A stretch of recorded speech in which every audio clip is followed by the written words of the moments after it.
Bună ziua, doamnelor și domnilor, și bine ați venit la un nou episod Povești la Șemineu. Astăzi îl avem alături de noi pe Tudor Vișan Miu, student doctorand la Facultatea de Istorie a Universității din București. Tudor e istoric la bază, a terminat o licență tot la Facultatea de Istorie și un master în Istorie Modernă la aceeași facultate, iar acum este student doctorand scriind o teză despre funcționarii Casei Regale. Tudor, bine ai venit! Bine v-am găsit. Tudor e un autor prolific. La mai puțin de 29 de ani, are 27 de ani, are deja 3 cărți publicate. Tudor, câți ani aveai când ai scris prima carte? 20 când a apărut, dar începusem să o scriu mai devreme puțin. Prima carte a lui Tudor este despre copilăria regiului Mihai. Tudor, cum ai ajuns la tema familiei regale? Care a fost imboldul care te-a determinat să scrii, să cercetezi despre familia regală? Aici a fost o coincidență, pentru că mă interesau istoriile personale, istoriile de familie și printr-un concurs de împrejurări am ajuns să fiu rugat să scriu o carte despre viața unui coleg de liceu al regelui Mihai, un basarabean pe care am avut o mare bucurie și onoare să îl întâlnesc. Și pentru un istoric, când are o întâlnire directă cu martorul unui eveniment sau unui fenomen, este o sursă complet deosebită și foarte prețioasă și uman, dar și din punct de vedere al unui conținut istoric. Sigur că influențat și de asta, pentru că ceea ce spun eu se întâmpla în liceu. Deci tu te-ai apucat să scrii cartea în timpul liceului. M-am apucat să scriu despre viața acestei persoane când eram în liceu și după aceea, când am ajuns în facultate, mi s-a propus să și scriu despre acest subiect la modul riguros de către cineva, Filip Lucian Iorga, care știa că avusesem aceste interese și era un an, se anunțase că regele Mihai suferă de cancer, toate editurile voiau să publice o carte despre regele Mihai dacă nu avuseseră. Am avut în felul acesta prilejul, iată, să debutez la editura Corint. A avut succes? Am înțeles că da, nu m-a interesat, o spun acum, nu știu. Acum modestie. Da, poți să-i spui cum vrei, dar pentru orice persoană, cred, o să mă confirme, plăcerea e să scrii și să-ți pui probleme. Asta fac, de fapt, istoricii și toți oamenii care au o activitate intelectuală. A doua carte, când ai publicat-o? A doua carte am publicat-o când eram la master, dar o începusem, fiind încă în licență, un volum de convorbiri cu Dinu Zamfirescu, o personalitate, a spune eu, pe care iarăși am avut ocazia să o întâlnesc și să discutăm. A apărut în 2019 acest volum de convorbiri și, sigur... Spune-ne puțin despre această personalitate, Dinu Zamfirescu, despre care poate că puțin din generația noastră mai știu. Da, acum, sigur, cunoscându-l, poate să nu-ți lase o impresie excepțională, dar este un om, un caracter deosebit. Asta o spun pentru că am văzut și documente. Și ca să dau un singur exemplu, pentru că întotdeauna o viață are multe poveri. Gândiți-vă că vorbim de un student la drept care în anul 1949 ține o lucrare de seminar în care argumentează împotriva pedepsei cu moartea. Este un scandal îngrozitor, normal că s-a certat cu profesorii care trebuiau să păzească acolo ideologia, Republica Populară Română condamna oameni la moarte. Sunt mai mulți studenți implicați, sunt exmatriculați, căutați, trimiși în fine, să se ascundă ca să nu fie arestați. E o astfel de atitudine care cred că ne impresionează și mulți oameni au avut. Și care a fost subiectul principal al convorbirilor voastre? Despre ce ați discutat? A fost o istorie personală? A fost O istorie personală României? despre viața lui și sigur, poate uneori când avem o discuție, suntem uneori tentați să facem aprecieri generale. Eu sunt foarte atașat de ideea asta, aprecierea mea subiectivă. Și îndemn în general oamenii să facă deosebirea asta. Bun, tu ești contemporan cu niște evenimente. Ai o părere despre ele, dar uneori, mai ales când ai avut și vreo legătură directă, să reții tot timpul care e aprecierea ta personală. Și ultima carte ai publicat-o chiar anul ăsta. Anul trecut, în toamna trecută a apărut, este teza mea de dizertație care a apărut, în fine, eu fiind acum la doctorat. Despre funcționarii Casei Regale. Da. Înalții funcționarii Casei Regale. Da. Cine sunt mareșalii Palatului? În principiu, o curte trebuie să aibă un om care să fie foarte bine îmbrăcat și să se ocupe de împrejurările oficiale. La întâlniri au loc festivități, să stea toate tacâmurile în regulă, să nu, în fine, apară probleme privind sosirea invitaților. Când sunt discuții politice, el să fie o interfață între rege și politicieni. Ce s-a întâmplat cu acești mareșali în perioada comunistă? Păi, cei care au apucat să mai trăiască ori i-au arestat, ori au mers în exil, ori nu i-a băgat în seamă. Au fost câțiva care n-au ajuns chiar în închisoare. Deci nu au fost văzuți ca niște dușmani ai regimului. Acum, sigur că regimul comunist n-a arestat chiar pe toată lumea, cât și-ar fi dorit. Teoretic, da. Teoretic, da. Și chiar am întâlnit câteva cazuri, sunt arhivele securității, persoane care au lucrat la curte îi arestează și, sigur, securiștii fac niște anchete, uneori te anchetează după ce erai de mult în închisoare și se întreabă, măi, dar ce l-am arestat pe ăsta? Păi, a lucrat la palat. Ce motiv ne mai trebuie decât ăsta? Cum arată o zi în arhive?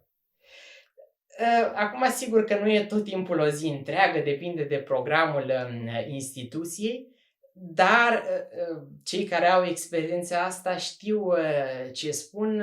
Uneori nu îți faci toate mesele pentru că vrei să valorifici cât mai mult timp pe care îl ai la dispoziție. Sunt documente care vin mai greu, sunt instituții unde te poți programa de câteva ori pe an și de aceea ai o săptămână, spunem, la dispoziție în care încerci să vezi tot materialul pe care l-ai comandat. În unele locuri poți să faci fotografii, în altele stai și scrii cu laptopul. Sigur, ți se permite câteva locuri doar cu pixul și hârtia. Și arhivele din perioada regimului comunist sunt în momentul ăsta disponibile pentru orice cercetător? Depinde. În principiu, toate arhivele care sunt acum la instituții publice pot fi cercetate. Multe dintre ele gratuit, uneori e nevoie și de un fel de aprobare pentru cercetare din partea instituției, însă sunt niște documente care în continuare sunt clasificate și nu pot fi cercetate. Există discuții, sigur sunt cercetători care susțin că în mod normal, din moment ce a existat Revoluția din 89, toate documentele din perioada comunistă ar trebui să nu mai fie secrete în statul român actual. Interpretarea autorităților e alta, deci nu sunt toate. Dar care este starea acestor arhive? Pot să fie, adică sunt bine întreținute, sunt ordonate sau sunt într-o stare de haos, istoricul trebuie să pună ordine în ceea ce primește? În principiu, nu peste tot, dar în România cel puțin, asta o spun, poate o să fie surprinși oameni, sunt arhive în Occident în care nu există un inventar. Cum cauți ceva, te duci acolo și stai cu săptămânile, lunile. Noi avem inventare cu fonduri, dosare, o descriere a conținutului dosarului. Uneori, sigur, mai sunt greșeli, poate să fie vreun element important care să nu apară în descriere, dar în principiu ai instrumentele ca să găsești ceea ce cauți. Dacă există inventare publice, sunt într-adevăr instituții care au un volum foarte mare, cum sunt arhivele securității, unde într-adevăr o parte din fondul arhivistic poți să vezi ce conține, dar alte lucruri trebuie să le verifice ei. De când ai început să studiezi în arhive? Prima dată când am intrat în sediul arhivelor din București, eram în liceu. Și apoi ai continuat pe parcursul facultății? A fost o muncă regulată? Sigur. Cred că un istoric interesat de perioada, cam de orice perioadă de fapt, și medie, și modernă, și contemporană, nu are cum să dispenseze de arhive. Poate doar istoricii care se preocupă de timpurile antice, într-adevăr, au la dispoziție, uneori chestiunile acestea digital sau trebuie să le caute pe teren. Tudor, o întrebare. Ce găsești în arhive și nu găsești în cărțile despre perioada comunistă? În primul rând, arhivele înseamnă documente care erau în uz. Adică orice document pe care îl găsești în arhive nu a fost creat ca să fie arhivat. Sunt documente care au stat pe biroul unui demnitar, unei persoane, sunt documente contabile, de pildă. Evident că sunt încercări, hai să publicăm aceste documente ca să nu trebuiască să meargă toți oamenii la arhive. Dar niciodată nu o să poți să publici tot. Mai ales că un document, sigur, sunt încercări să publicăm imagini, nu poți, e costisitor să faci fotografii de o calitate bună, de aceea ai nevoie de contactul direct cu documentele, pentru că sunt de fapt urmele a faptul că ceva s-a pregătit, ceva s-a gândit, ceva s-a întâmplat, are un element de informație pe care sigur trebuie să îl plasezi în... Hai să te întreb altfel atunci. Cum se vede, sigur, tu ai cercetat în general istoria secolului 20 și cu precădere de perioada regală și apoi perioada comunistă. Cum se vede istoria secolului 20 din România, din arhive, față de cum se vede ea, să zicem, pentru cineva care doar citește cărți de istorie? Un exemplu. Cineva care citește cărți de istorie poate să creadă că toți foloseau limba română actuală.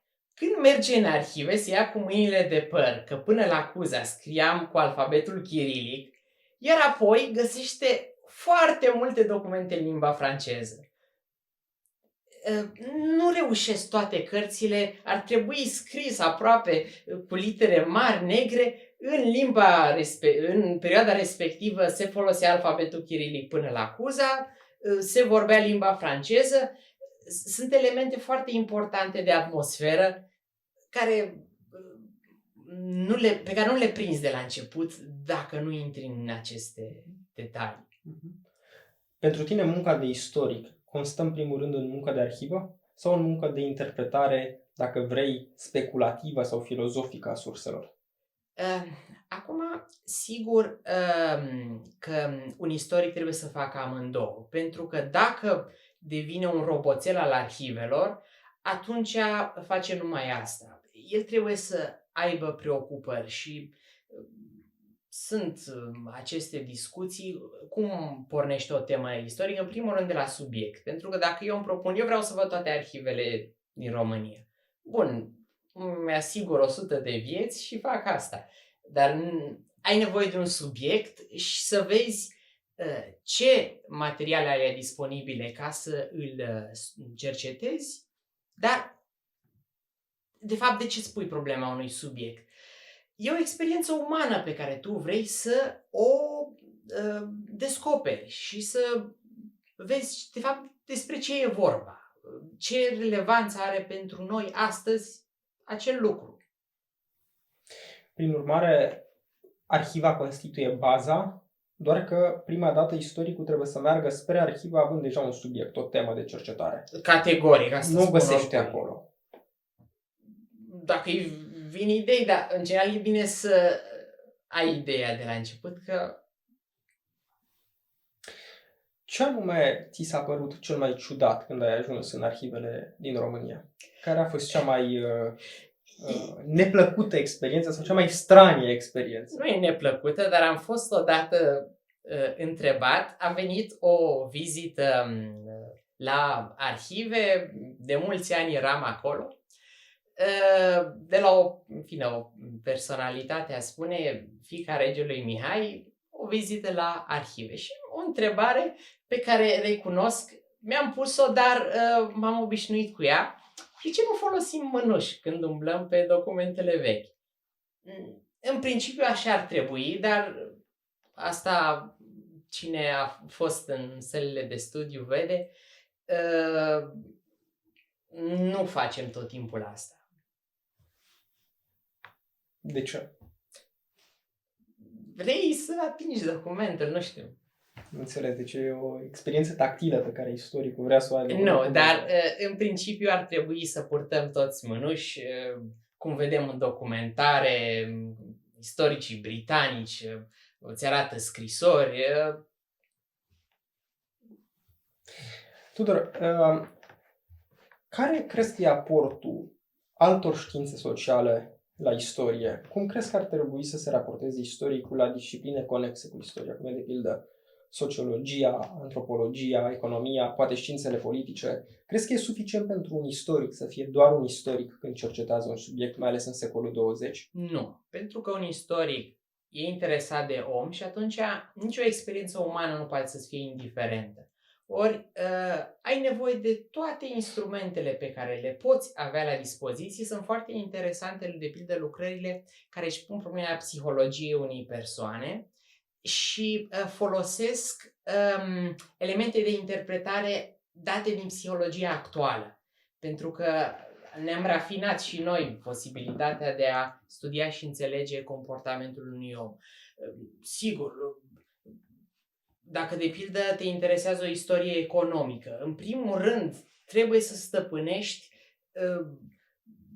modul de analiză economic. Chiar dacă materialul tău poate e incomplet, poate trebuie să faci anumite aproximări, dar sigur, tot ce înseamnă știință trebuie să poată fi folosit de către un istoric. Care e știința socială de care te simți cel mai apropiat pe lângă istorie? Ce te interesează cel mai mult pe lângă istorie? Acum, sigur că s-a vorbit despre o relație specială a istoriei cu sociologia, cu antropologia. Aș putea spune, de pildă, lingvistica poate să te ajute, pentru că asta e vorba de orice umanist sau intelectual în general, să stăpânești foarte bine limbajul. Odată ca să-l înțelegi și odată când la rândul tău scrii și vrei să fii clar. Aș spune însă că un istoric nu trebuie neapărat să se uite în zona umanistă. Chiar dacă, sigur, nu o să devină specialist în fizică, în biologie, în,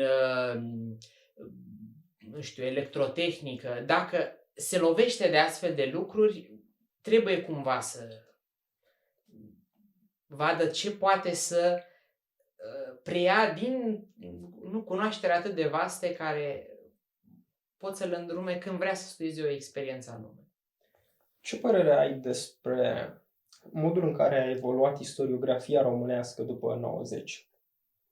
Cum vezi, cum îi vezi pe colegii tăi de generație, pe colegii noștri de generație, că practic suntem în aceeași generație? Cum ți se pare că se face istoria astăzi în comparație cu cum se făcea de pildă în perioada interbelică? Ce avem nou, nu neapărat bun sau rău, ci efectiv nou în comparație cu istoriografia anilor 20-30. Aici o să spun un lucru care poate o să sune destul de simplu, dar sigur că istoricii români din generațiile mai tinere încearcă să fie în ton cu tendințele noi din cercetare care au evoluat în ultimele decenii. Ce lipsă avem noi însă, cred, este la modul de cercetare cantitativă. Adică mă interesează un subiect care ar fi foarte interesant, o abordare foarte nouă, dar văd că bazele acestui subiect sunt la rândul lor alte teme care n-au fost suficient cercetate și atunci, ca să ajung la un nivel de detaliu mai mare, am nevoie de celelalte cercetări. Dau un exemplu foarte simplu, cum am scris despre mareșalii curții, n-aș fi putut dacă după 89 nu ar fi venit mulți cercetători să scrie despre familia regală.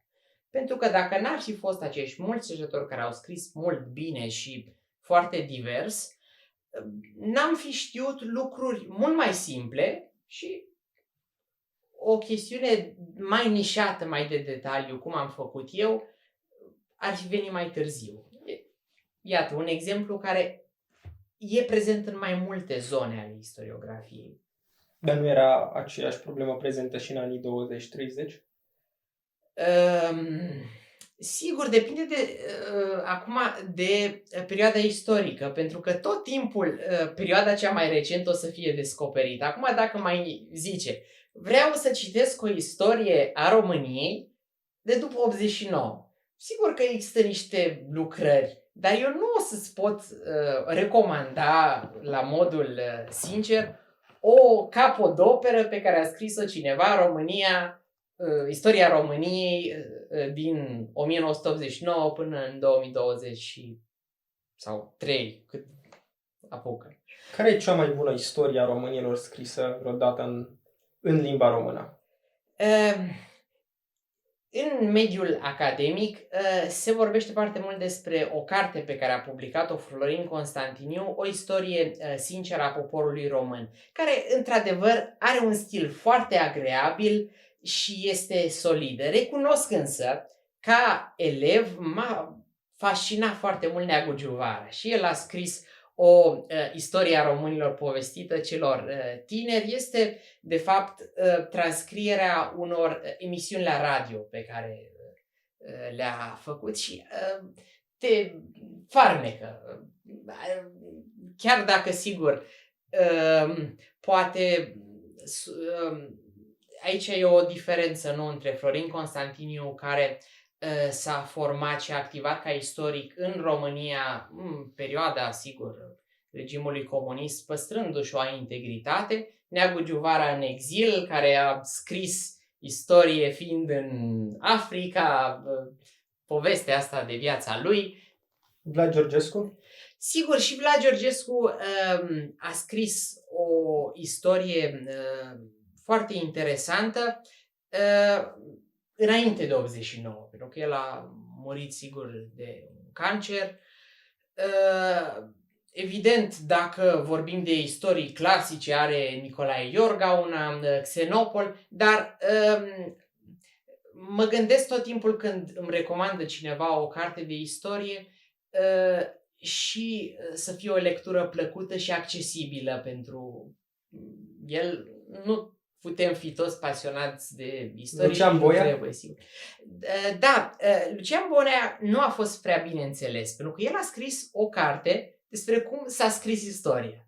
Și cartea aia o citești, o înțelegi și o plasezi ca atare în contribuțiile academice sau te uiți în presă și ai impresia că, în fine, Lucian Boia e un om care scrie într-un fel anume.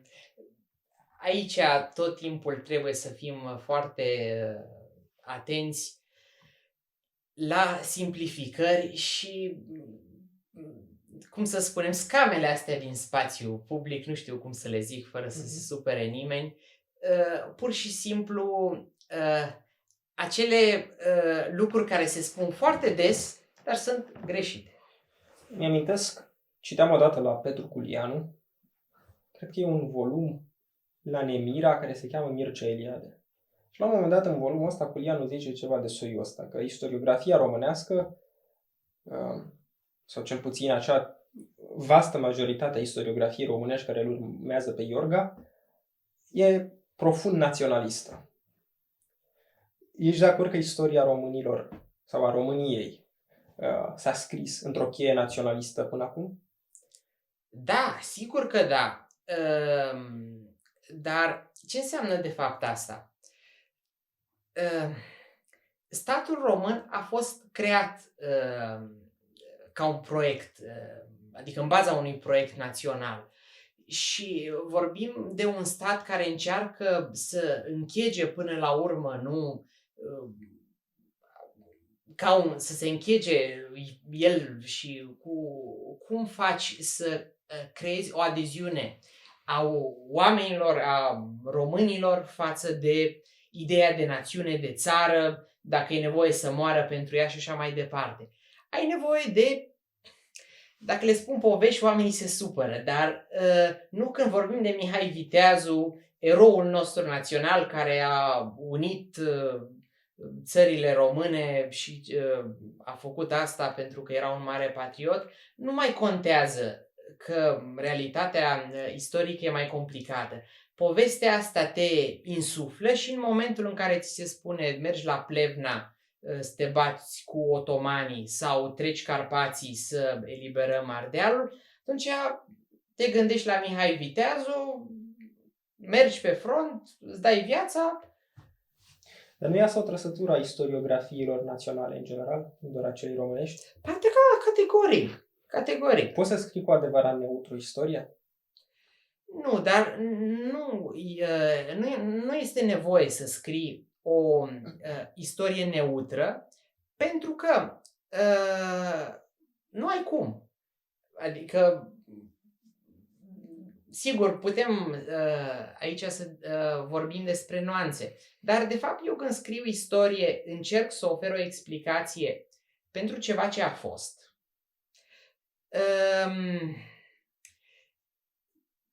Care ne lipsește de la o experiență directă și n-am cum să fiu neutru la chestiunea asta, pentru că cred că orice exemplu am dat, eu am niște presupoziții la modul meu de raportare față de viață. N-ai cum să fii neutru în general pentru că existăm. Nu cred că există neutralitate față de ceva ce este sau față de ceva ce nu este.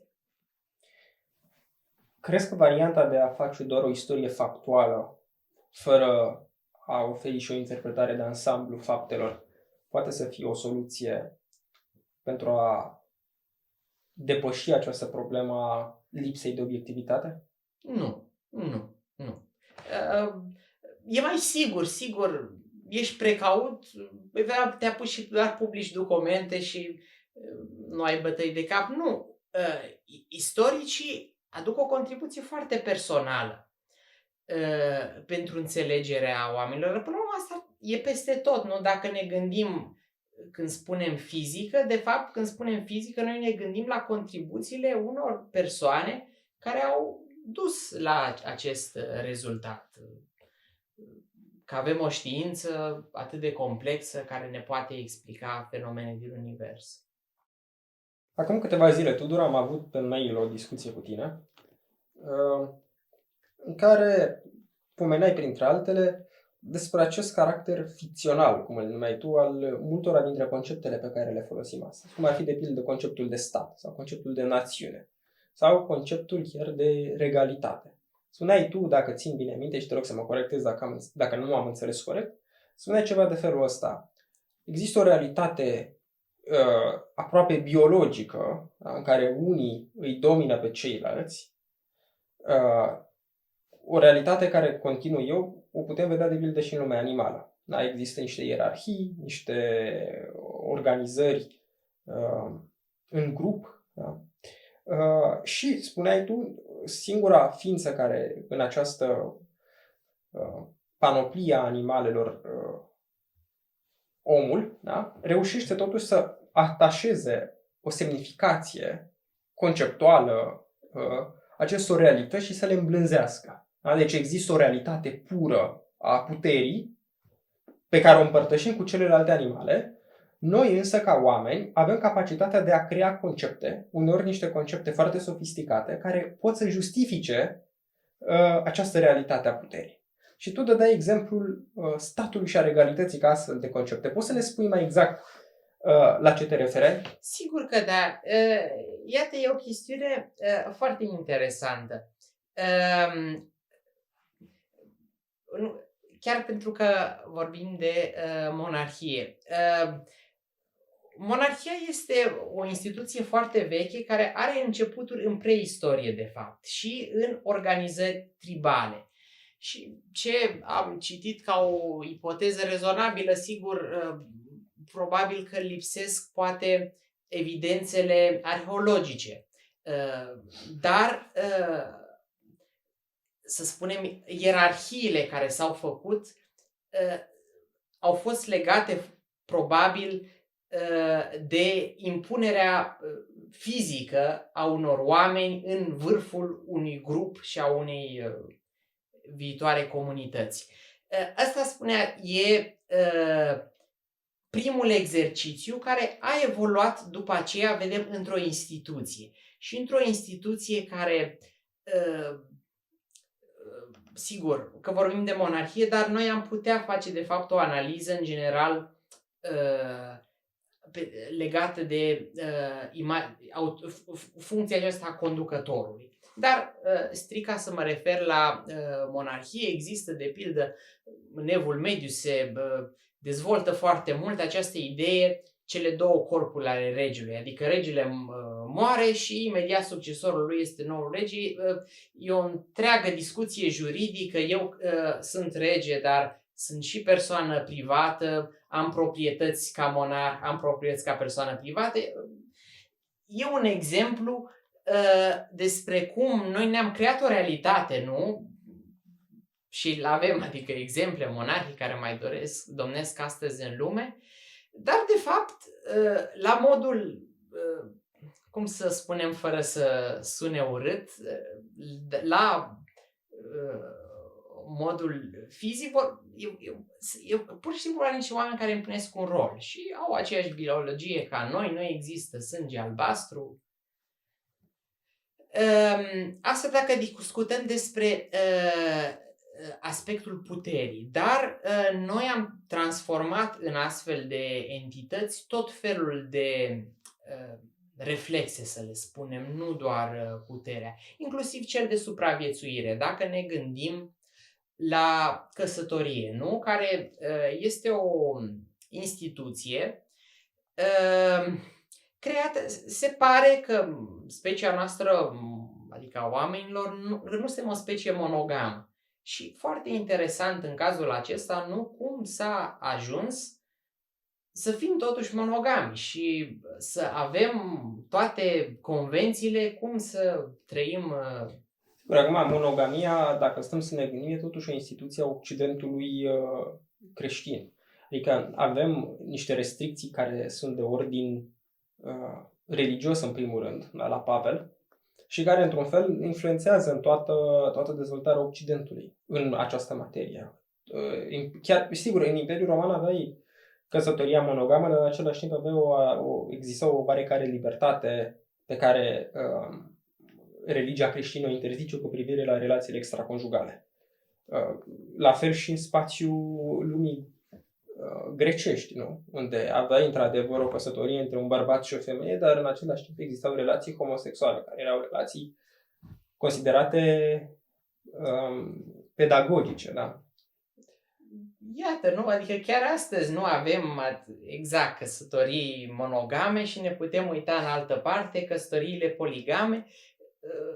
Nu, realități atât de diferite care au un conținut creat, nu, de mintea noastră. Sigur, acum e o discuție foarte interesantă cu privire la statutul ontologic al acestor concepte, dacă sunt doar niște creații, ficțiuni ale minții umane, sau dacă sunt niște fapte morale obiective, da, pe care mintea umană poate să le descopere printr-un anumit tip de exercițiu.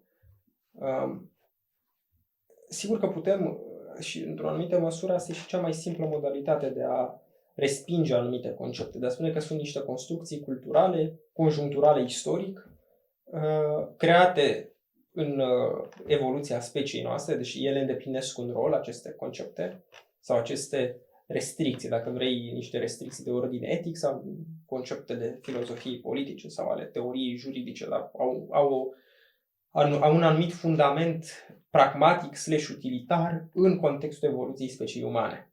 Da? Iar restricțiile etice ar putea să aibă același rol, acela de a asigura unui individ sau unui grup de indivizi supraviețuirea. Da? Și asta e, de pildă, unul dintre cei mai interesanți din punctul meu de vedere filozofi politici ai secolului 20, Hayek,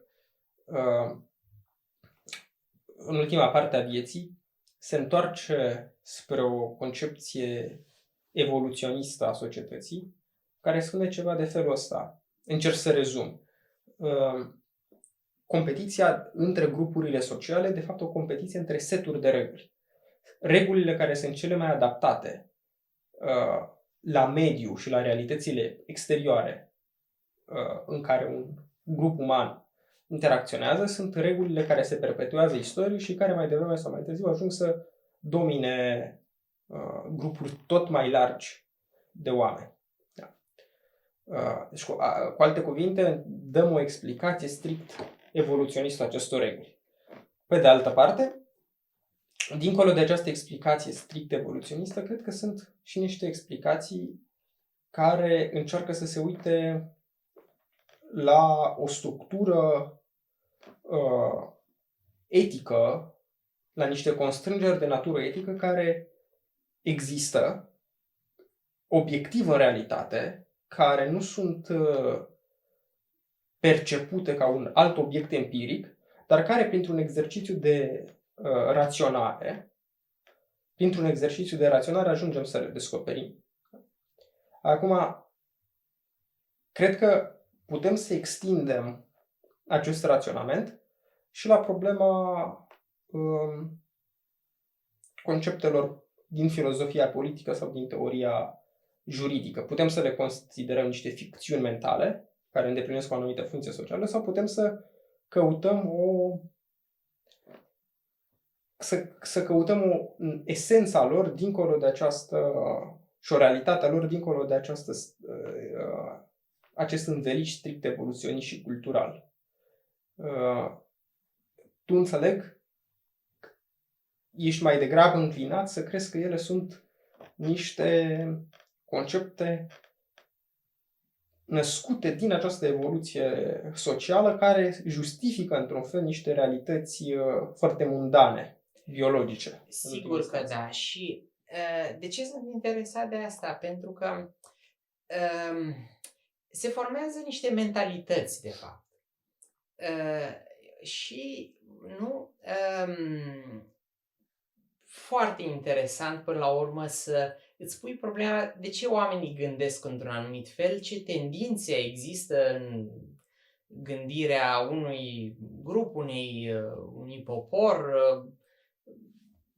Sunt foarte, foarte multe probleme care ar putea fi discutate la felul ăsta, sigur, ținând totuși cont, să nu ne înțeleagă nimeni greșit, când spunem că statul este o astfel de entitate, nu înseamnă că nu are toată concretețea pe care o simțim când avem de a face cu instituții publice, când plătim taxe și, în fine, avem parte de servicii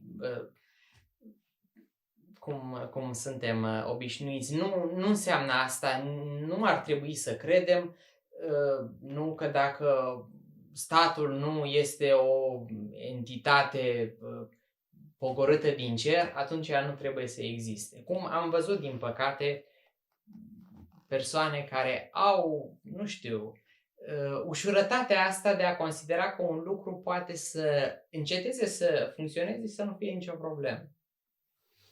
Sigur, probabil că încetarea existenței statului ar însemna revenirea la un soi de anarhie primordială, de război al tuturor împotriva tuturor. Nu? Că una dintre funcțiile principale ale statului e tocmai aceea de a asigura pacea, ordinea socială, de a oferi protecție cetățenilor. E foarte greu să ne imaginăm o lume fără un stat modern. Asta le spun și celor care, în fine, n-au citit manifestul Partidului Comunist, unde spune acolo Marx că finalitatea este să desființăm statul. Cum arată o lume fără state? Probabil că o lume fără state depinde și de presupoziția pe care o adopți. O lume fără state ar putea să fie o lume foarte tiranică, în care cei mai puternici și cei mai inteligenți domină pe ceilalți, dacă adopți o poziție realistă. Da? Filozofia politică este o poziție a la Hobbes.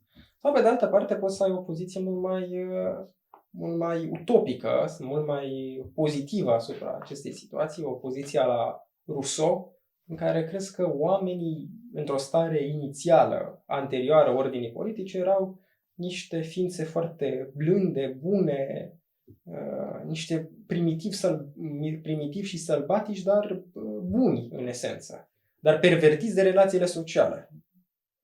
Aș mai face o legătură cu subiectul ăsta și aici, sigur, nu vreau să supăr pe nimeni, dar apropo de felul în care ne raportăm la entitățile create de noi.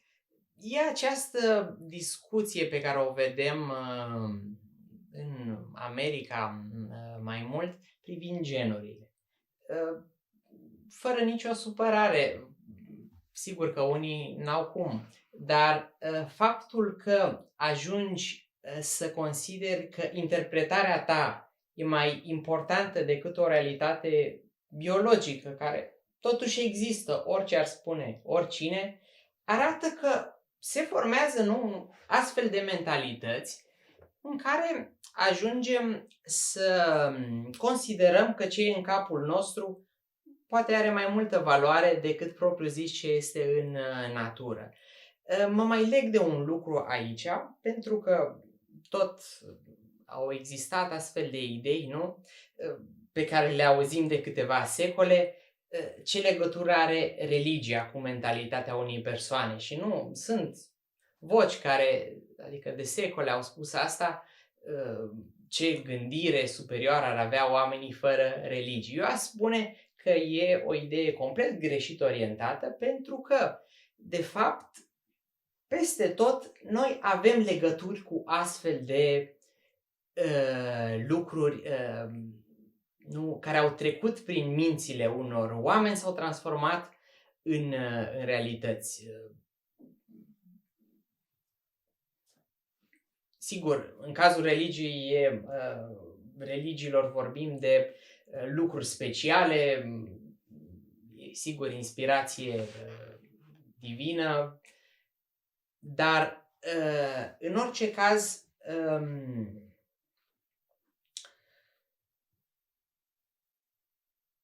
cred că merită explorat mai departe această... Da, probabil că oamenii care consideră că am trăit foarte bine fără religie sunt oameni care adoptă anumite presupoziții filozofice care sunt mai aproape sau mai departe de realitate. E sigur că nu toate religiile sunt la fel, ceea ce e o banalitate, doar că de multe ori, când vorbim despre religie în general, cred că o greșeală pe care o putem face este să considerăm că religiile sunt într-un fel omogene, că toate promovează același mesaj, că toate au o legătură, toate discută despre legătura omului cu sacru și că toate ne dau cam aceleași valori. Ori perspectiva asta, din punctul meu de vedere, e puțin greșită, pentru că sunt religii care sunt profund diferite de ceea ce noi, în limbajul obișnuit, avem în minte când spunem religie. De pildă, noi în Europa, de est sau occidentală, când spunem religie, avem mai degrabă în minte religia creștină sau poate iudaismul. Da? Nu cred că ne gândim, de fapt, la formele de religii exotice din triburile australiene, din triburile latinoamericane sau chiar religii precum budismul sau hinduismul, care sunt hinduismul cu atât mai mult, care e foarte diferit de creștinismul cu care suntem obișnuiți. Sigur, apoi iată și de limbajul politic, nu? Că au fost aceste discuții privind discursul Uniunii Europene față de ce înseamnă Europa și sigur s-a considerat că referirea la o legătură cu tradițiile iudeo-creștine n-ar corespunde limbajului politic potrivit la nivel de instituții. Poți să înțelegi chestiunea asta, în fine, în lumina unor rațiuni care totuși rămân despărțite de o chestiune foarte simplă. Vorbim despre niște mentalități care au legătură cu iudaismul și creștinismul, care există în Europa și care modelează gândirea pe care o au acum europenii. Sigur, putem să nu spunem asta, dar pentru un intelectual, pentru un istoric cel puțin, chestiunile există și nu le poți trece cu vederea. Care crezi că este principala funcție a istoriei astăzi? De ce ne mai trebuie istorie în secolul 21? Să zicem că în secolul XIX, într-o anumită măsură în secolul 20, putem să spunem că avem nevoie de istorie dintr-un motiv politic. Da? Istoria este cea care creează un liant, o istorie comună, deci disciplina istoriei creează o poveste comună pentru un popor. Același lucru, de pildă, putem să-l spunem și despre istoricii antichității. Avea o funcție, dacă vrei, politică. Care este funcția istoriei astăzi? Da, să nu mă înțeleagă nimeni greșit, în continuare istoria e folosită politic și o să fie mult timp folosită în continuare în felul acesta, dar, sigur, istoricii, aici o spun la nivel personal, trebuie, și cei mai mulți își pun această problemă, ce utilitate are istoria nu ca contribuție a mea pentru ceilalți. E o contribuție pe care o aduc numai când scriu istoria bine și îmi fac treaba temeinic, și anume să explic experiențe umane din trecut. Asta cred că e utilitatea istoriei. Sigur, putem să ne alegem subiectele. Sunt subiecte care unora o să li se pară mai puțin utile astăzi. Aș spune că aici contează foarte, foarte mult, de fapt, nu pasiunea care este la mijloc, pentru că nu cred că un istoric care studiază, nu știu, o chestiune foarte detaliată, să spunem, nu aduce un plus oricât de mic pentru cunoașterea unei experiențe până la urmă, pentru că asta studiem. O ultimă întrebare, Tudor, înainte de a opri interviul aici. Cum crezi că va evolua disciplina istoriei în România în perioada următoare? Care crezi că sunt direcțiile de cercetare pe care generația noastră și în special colegii tăi de breaslă, care sunt direcțiile pe care ei vor merge de aici încolo? Mai multă insistență pe istoria care se bazează pe interdisciplinaritate. Asta, într-adevăr, lipsește cel mai mult în spațiul istoric prezent, faptul că noi suntem istorici, lucrăm numai între istorici și nu avem contact cu alte discipline.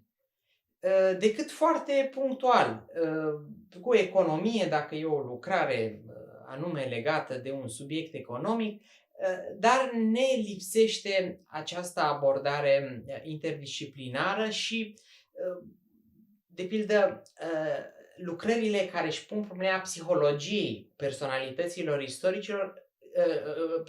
istorice, astfel de lucrări sunt puține și unele chiar de fapt au venit din zona literară. E un roman despre boala lui Eminescu, scris de Florina Illis, care se cheamă Viețile paralele. Zic că este o lucrare care are, fiind din un roman, o valoare istorică foarte mare, pentru că ai libertatea să îți imaginezi situații, să recompui o experiență a acestui om, Mihai Eminescu, care cred că poți să simți o legătură când citești un astfel de roman și să-ți pui anumite probleme personale pentru tine. Tudor, și să încheiem pe o notă și mai optimistă decât ultima întrebare. Spune-ne care a fost cartea care te-a marcat pe tine cel mai mult și pe care le recomand și persoanelor care ne urmăresc. Ca pe tine, istoricul Tudor. Da. Ca să facem mai mulți istorici după această emisiune. Nu. Aici n-am cum, o să te dezamăgesc. Cred că nu există vreo carte care să aibă un efect garantat.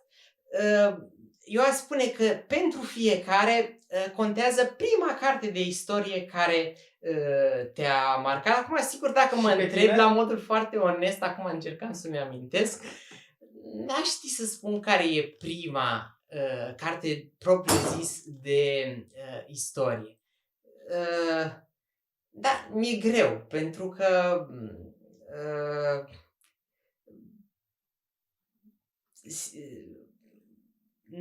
nu-mi dau seama, am citit prima carte când eram în liceu sau a fost vreuna în gimnaziu. Cred totuși, dacă stau bine să-mi amintesc, era o carte foarte mare, 100 de momente din istoria lumii.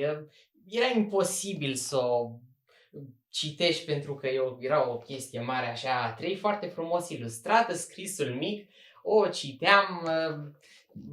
Dacă stau să mă gândesc, cred că aia a fost prima carte de istorie pe care am studiat-o. 100 de momente ilustrate. Dar n-aș recomanda-o pentru că e mare, noi suntem comozi, uneori citim pe internet sau pe alte aparate, dar uite, acum că stau să mă gândesc, cred că cu aia am început. Și cu ce istoric ar trebui să înceapă un tânăr de liceu? Ce istoric român? Cu Giuvara sau cu Constantiniu? Da, aici Giuvara a avut un mare noroc, a fost publicat de editura Humanitas, care are o difuzare excepțională. Deci te gândești cum e mai simplu unui om. Îl trimiți la librărie, știi că Humanitas-ul reeditează foarte. Nu are cum să nu găsească o carte de Giuvara pe un raft acolo. Deci Giuvara.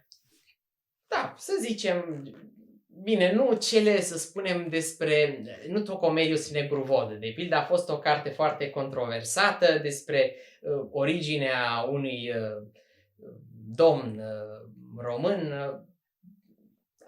Eventual, această istorie povestită celor tineri sau între Orient și Occident. Mulțumesc, Tudor, și mulțumesc pentru că ai acceptat invitația de a participa la Povești la Șemineu. Cu mare drag.